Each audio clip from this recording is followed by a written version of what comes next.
श्रीगणेशाय नमः।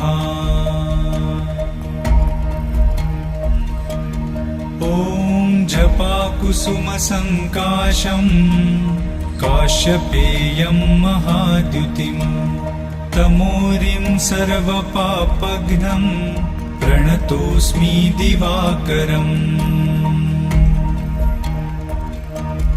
ॐ दधिशङ्खतुषाराभं क्षीरोदार्णवसम्भवं नमामि शशिनं सोमं शम्भोर्मुकुटभूषणम्।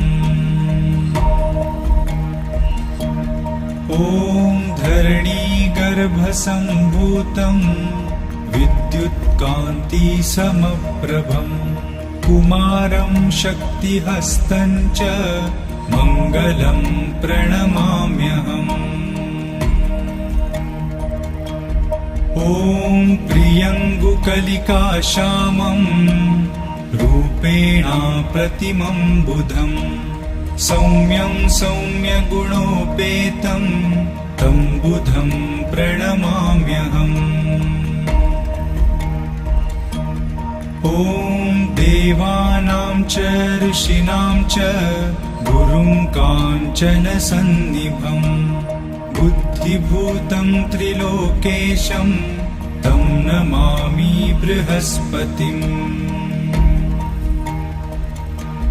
ॐ हिमकुन्दमृणालाभं दैत्यानां परमं गुरुं सर्वशास्त्रप्रवक्तारं भार्गवं प्रणमाम्यहम्।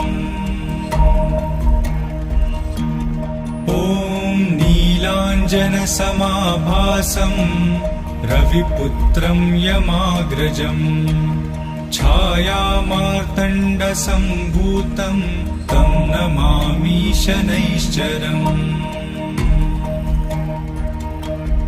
ॐ अर्धकायं महावीर्यं चन्द्रादित्यविमर्दनं सिंहिकागर्भसम्भूतं तं राहुं प्रणमाम्यहम्।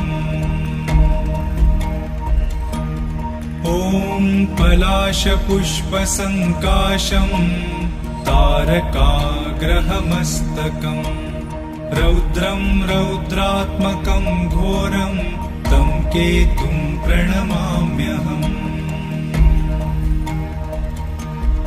इति श्रीवेदव्यासविरचितम् आदित्यादि नवग्रहस्तोत्रं सम्पूर्णम्।